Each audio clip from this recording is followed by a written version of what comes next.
akan menarik ketika Bapak Ibu itu cerita. Tidak usah terlalu banyak hal begitu. Tapi misalnya Bapak Ibu ada anak yang nggak punya HP, menyampaikan materi secara online. Tantangannya apa? Bapak Ibu belajar apa?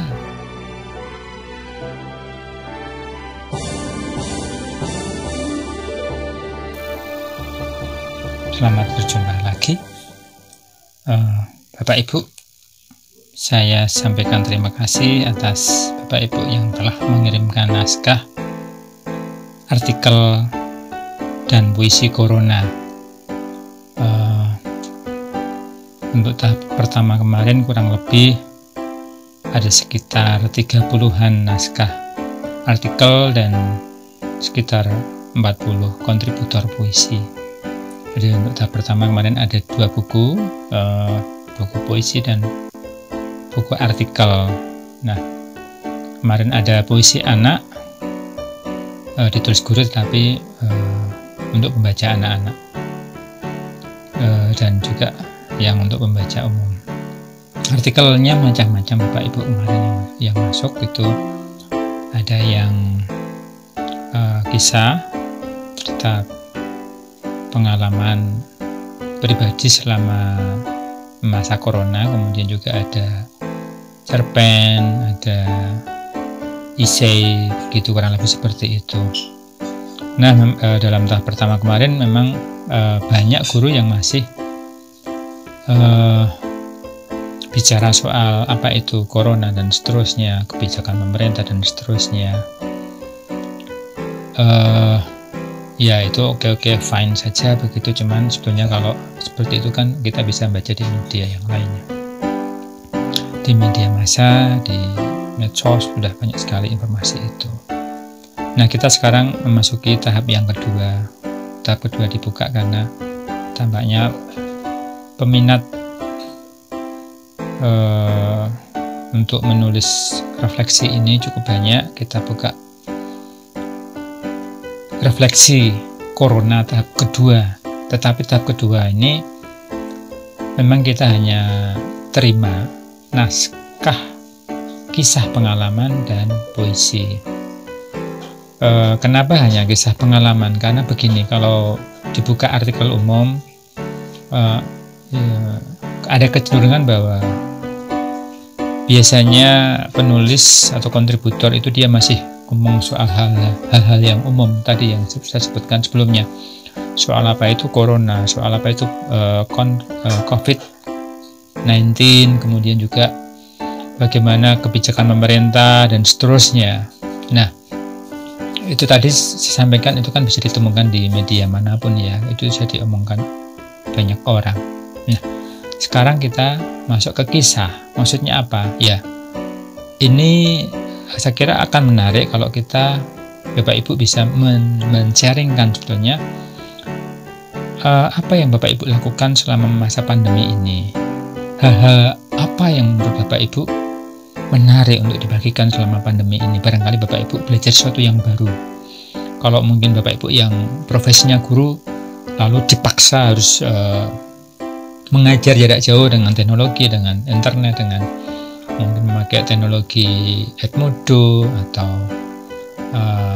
mungkin pakai apa ya, Google Class, atau mungkin pakai WhatsApp, dan seterusnya dan seterusnya.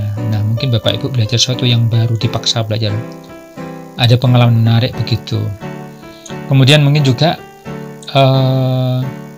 nah ini kan dipaksa belajar dari rumah, guru ngajar di rumah, tetapi pasti ada kendala-kendala. Mungkin ada murid yang tidak punya HP, atau mungkin nggak ada sinyal di sana dan seterusnya. Nah, akan menarik ketika Bapak Ibu itu cerita, tidak usah terlalu apa ya, penjabaran banyak hal begitu. Tapi misalnya Bapak Ibu ada anak yang nggak punya HP nih. Nah, mungkin Bapak Ibu bisa cerita satu episode saja, bagaimana misalnya Bapak Ibu harus mengunjungi murid tersebut begitu. Nah, cerita aja episode itu saja begitu. Misalnya seperti itu, diceritakan kendalanya seperti apa. Mungkin ada perjalanan jauh yang harus ditempuh, medannya seperti apa dan seterusnya. keluarganya seperti apa, sambutan muridnya seperti apa, orang tuanya seperti apa, begitu. Tidak usah bicara banyak hal, cukup satu episode saja ini. Silakan diangkat menjadi sebuah kisah. Itu akan lebih menarik Bapak Ibu daripada membaca sesuatu yang katakanlah corona diumumkan tanggal sekian, pemerintah mengambil kebijakan sekian. Itu enggak terlalu menarik Bapak Ibu. Lalu mungkin Bapak Ibu banyak malah menarik bagaimana dituntut untuk menyampaikan materi secara online. Tantangannya apa? Bapak Ibu belajar apa? Nah, itu bisa disaringkan. Lalu pengalamannya mungkin ada murid yang yang menjanggalkan di situ, kasih tugas ini, nolak tugas ini, nolak tugas ini, nolak begitu. Nah, itu kan bisa diceritakan. Nggak usah cerita panjang lebar, nggak usah cerita banyak hal. Cukup mungkin satu episode, satu murid yang dalam tanda petik mungkin agak menjanggalkan itu, ceritakan aja itu. Gitu. Lalu misalnya diberi tugas ini, dia responnya seperti apa? Minta yang lain kasih tugas ini, responnya seperti apa? Akhirnya tugasnya ini. Nah, hasilnya seperti ini. Misalnya seperti itu Bapak Ibu. Kalau mungkin Bapak Ibu belajar sesuatu dari situ. Kurang lebih seperti itu. Jadi yang diharapkan untuk yang tahap kedua ini, Bapak Ibu berkisah dari pengalaman pribadi kalau bisa. Kalau tidak, Bapak Ibu bisa berkisah mengenai kelompok terdekat. Misalnya satu RT selama corona ini melakukan apa saja. Mungkin ada yang lalu menyediakan sembako secara gratis, barangkali seperti itu, atau ibu sendiri barangkali yang melakukan itu semua gitu. Bapak Ibu bisa cerita pengalaman pribadi atau pengalaman komunitas, tetapi mohon jangan membuat penjabaran ya, tapi narasi, cerita, kisah itu lebih menarik untuk dibaca dari sekedar penjabaran, argumentasi seperti itu. Untuk yang tahap 2 ini kita mengharap sebuah narasi, cerita, kisah pengalaman nyata. Kalau jadi memang kisah jangan terlalu banyak beropini, jangan terlalu banyak beropini, apalagi berteori. Kisah ya pengalaman yang dialami diceritakan. Misal pun ada opini, itu lebih pada memaknai dari kisah tadi. Kisahnya seperti ini, Bapak Ibu mencoba berefleksi, oh berarti seperti ini, lalu punya pandangan baru, misalnya seperti itu. Nah, opini tadi adalah kesimpulan dari pengalaman ini, lalu Bapak Ibu punya cara pandang baru, dibukakan wawasan baru dan seterusnya. Nah, mungkin di situ opini bisa masuk. Jadi sekali lagi untuk tahap kedua ini Bapak Ibu silahkan berkisah atau nulis puisi. Puisi bisa macam-macam, puisi umum boleh, mau pantun juga boleh, mau bentuknya akrostik boleh, mau bentuknya haiku boleh, mau bentuknya sonian boleh, mau bentuknya apalagi tetraktis boleh, cinquain boleh, nah ini boleh, septolet, triolet, rondelet boleh, apapun boleh, mau bahasa daerah boleh.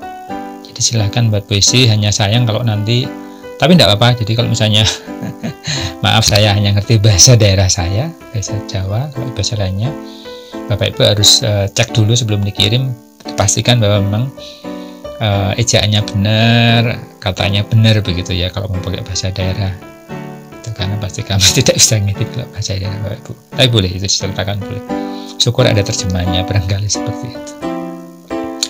Saya kira untuk proyek refleksi corona tahap 2 itu yang bisa saya sampaikan. Ditunggu kiriman naskahnya dari Bapak Ibu sekalian.